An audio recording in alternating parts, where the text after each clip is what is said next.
Hey, welcome back to another episode of Whiskey Row. So tonight we're going to be going through 10 whiskeys that I've purchased that have been a huge letdown. Whether it's the flavor, the value, or some other combination of factors, these 10 bottles have all been disappointments to me. Some of them aren't that bad. It's just the combination of factors that we're going to talk about just made it be a huge disappointment for me. Honestly, this is going to be one of my least favorite videos because, one, I'm going to be drinking every single one of them, and I'm going to be remembering all of the reasons why either I don't like the flavor, I don't like the taste, I'm kind of pissed I bought the bottle for whatever reason. Normally on the channel, I try to stay very positive. I know everybody's got different likes and dislikes. Some people like things that taste a certain way, some people don't.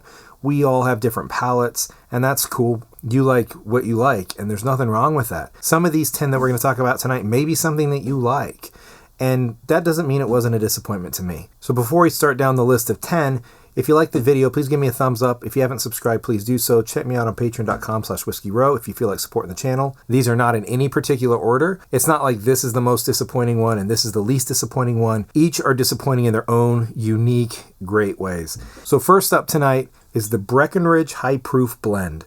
Now, Breckenridge has a couple of different bottles here in Virginia you can get. I haven't had all of them. Actually, this is the only Breckenridge product I bought, and I figured getting the 105 proof one, I'd like it more. It's not my thing. Some of you may love Breckenridge product. It's not that they have a bad product. I just don't like the way it tastes. I feel like I paid more than the value of this bottle for sure. I just don't like the way it tastes at all. It has this over oaky harshness. There's some sweet under that. That's okay. But it's that first blast of just charred wood. It just tastes so green. Now, I will say one caveat. Some of these aren't necessarily bad brands. Some of the other Breckenridges may be delicious. Others of the 105 high proof blend might be good too. This bottle, it's not good. I don't enjoy it. I don't want to pour it out because I hate wasting whiskey, but So the next one up is also, it's not a overpriced necessarily. Maybe it's a little high priced. It's just not good. It's the Hudson Whiskey Baby Bourbon. This is pot distilled from New York corn, coming in at 92 proof. So when COVID first hit, I actually went to the local ABC store and bought 12 different bottles of bourbon because I wanted to expand my bourbon knowledge and my bourbon experience. So I went and I bought 12, I think, bottles. I spent like $400 and something in that one store run because it was right as COVID was coming and stuff was starting to shut down and we didn't know when stuff was going to open again. So I wanted to have a good amount and a good variety of bourbons to try some new stuff. Most of the other ones have all been used up. This is about the only one I have left, and it's still not good. You can taste the corn pot still. It's got some sweet corn notes, kind of like the Balcones Blue corn or the Balcones Blue. It's actually pretty good. This one just isn't. And I can't really put my finger on what distinctly is not good. It's just the way it comes together just does not work for me at all. I'll tell you, 100 times out of 100, I would rather have a Wild Turkey 101 or an Early Times Bottled in Bond or even an Evan Williams White Label before I would want to drink these. These things are all $50 or more. That's crazy. Now, next up is Joseph Magnes Sherry and Cognac Cask, triple cask finished. It comes in at 100 proof. This is the first bottle that I spent quote unquote big money on. It was I think $80 or $90 was the first time that I went above like a $60 bottle to like a $19-20 up to like the $90 level. I didn't know much about it. I had heard some good things about their cigar blend. I said, oh, well, if the cigar blend's good, maybe this is good. Well, lesson learned. Just because one particular batch or distillation or product from a company is good, that doesn't mean everything else is going to be good. So, lesson learned. Thanks, Joseph Magnes, for teaching me that. Now, in fairness to this product, it's not actually that bad. These ones just aren't good. I mean, at any price point, I would not want to drink these two. At this price point, I wouldn't want to drink this one.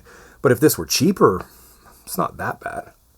I'd rather have Buffalo Trace for $25 a bottle. Actually, it's not very good. Never mind. I was trying to give it too much credit. Oh, and some of you may be saying, oh, well, maybe your bottles have gone bad. None of these bottles have been open for more than a year and 2 months. This one I opened about a year, 11 months ago. So none of these have been opened long enough to go bad.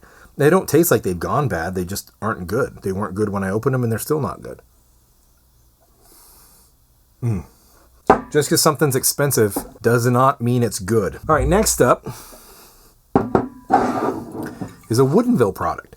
Now, some of you may be saying, "What? I love Woodenville." Well, maybe you do, and that's okay. But this is the first Woodenville product I've ever purchased, and I don't know that I'll ever buy another one because this particular one is disgusting. It's not good at all.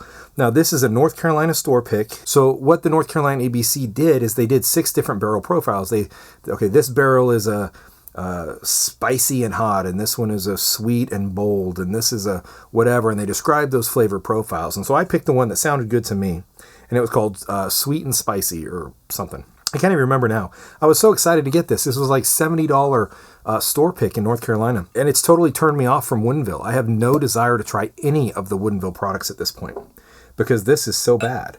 So again, I paid way too much for a bottle. It's actually a nice looking bottle. I love these square bottles. But I paid way too much for something that turned out to be not very good. Now, maybe the Woodenville, the straight Woodenville bourbon that you get everywhere that's uniform, maybe that flavor profile is much better than this one. So again, this particular Woodenville product is a huge letdown.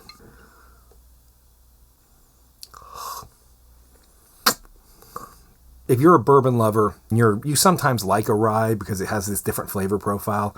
And there's these aspects of the rye that you don't love, but there's the good parts of the rye that keep you coming back to ryes from time to time. This has all those negative aspects. It doesn't taste like a rye, but I'm just saying, if you took all those negative aspects of the worst ryes that you've ever had, and you put them and you concentrated them into one horrendous bottle, that's what this tastes like. This is literally one of the worst bottles of whiskey I've ever had. These 3 all in a row.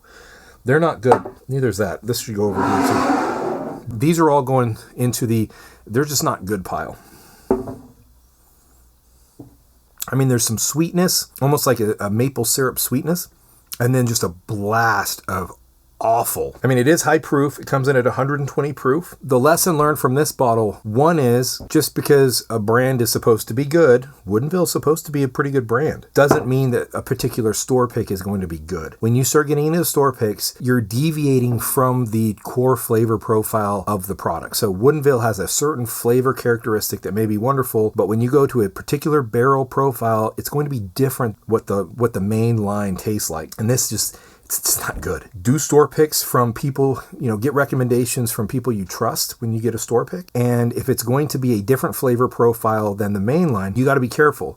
Like, for example, I've gotten 1792 full proof store picks that are Virginia ABC store picks, right? Full proof 1792s that are picked by the ABC, but there's nothing different about them. It tastes just like a regular 1792 full proof. That's good. But if they came out with a 1792 full proof, bold and spicy, well, that might be a whole different ballpark from a traditional 1792. Just because you like regular Woodenville doesn't mean you're going to like this. And if regular Woodenville tastes like this, I don't know how anybody drinks it because this is terrible. And I know some people have said some really good things about Woodenville, so I really think this particular flavor profile from this particular ABC pick didn't work. Next up is the genesis of this video. So some of you may have seen the video that I did with my wife 2 videos ago, where she came down and we did a 5 bottle blind tasting. She randomly picked 5 bottles from the speakeasy. She doesn't know much about whiskey. She just went and picked 5 bottles, and then she poured them for me and then marked cards, and then I came down and I tried to guess what they are. And one of the ones that she had picked for me was Little Book. This is Little Book Chapter 4, Lessons Honored. And Little Book, the Little Book line from Jim Beam, it's Freddie knows future ideas of bourbon, something along those lines. And when I tasted this 2 episodes ago, I said, man, there have sure been some bourbon mistakes and whiskey mistakes I've made in some bottles I've purchased. So that's the genesis of this video. Little Book in and of itself isn't disgusting. These 4, regardless of price point, aren't very good to me. They just don't taste good. I'd rather not drink them. Little Book isn't disgusting. It's just not that good. It's got some good sweet notes. It's got a decent proof to it. I would call it like a 2.5 out of 5. It's got some good sweet notes. It's got it's got a little spice and some proof kick to it. The problem that I have with Little Book is $125. The lesson learned there is just because something's expensive from a major distillery, you have to recognize when they're doing experiments versus when they're doing good stuff. This is $35 more than Booker's, right? And we think Booker's is overpriced. But I like Booker's. It's pretty tasty to me. It's not worth $90, maybe $70 or $80, maybe $70, $75. Most of the batches that I've had have been pretty good to me. But this is $35 more than Booker's, which is overpriced. So this is super overpriced. And I would rather have Booker's any day than Little Book. So it's just disappointing, and I regret it because it was an expensive bottle. Next up is Woodford Reserve Chocolate Malted Rye. I got this down in Georgia. I paid about $150 for it. It's a little above, it was above retail, but I got it in I'd heard kind of mixed things about it, but it's kind of it's the first Master's collection from Woodford that I'd ever had even seen in stores.